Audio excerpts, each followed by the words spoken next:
આ કળિયુગમાં રામ કથા એક કામધેનુ ગાય છે. કલ્પ નામનું વૃક્ષ છે વાલા.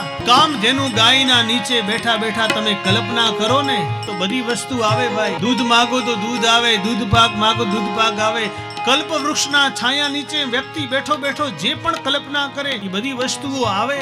એક જીવ કલ્પ વૃક્ષના છાયા નીચે બેઠો બેઠો કલ્પના કરી, શાક આવે તો શાક આવ્યું, ભોજન આવે તો ભોજન આવ્યું, કપડા માંગ્યા તો કપડા આવ્યા. એક વખત એને વિચાર આવ્યો કે વાઘ કે વરુ આવે છે કે નહીં.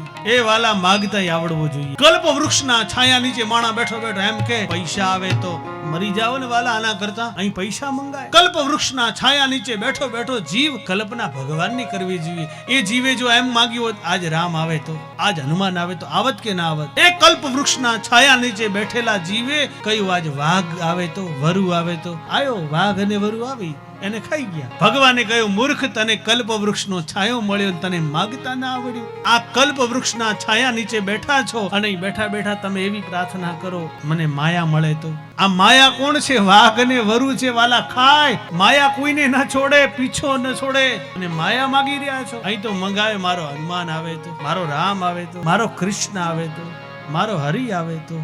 અને એ કલ્પ વૃક્ષના છાયા નીચે બેઠેલા જીવે ભગવત પ્રાપ્તિ માંગવી જોઈએ. અહીં પૈસા ન મંગાય, ધન ન મંગાય, ભગવત પ્રાપ્તિ માંગવી જોઈએ અને ભગવાન આવે જ.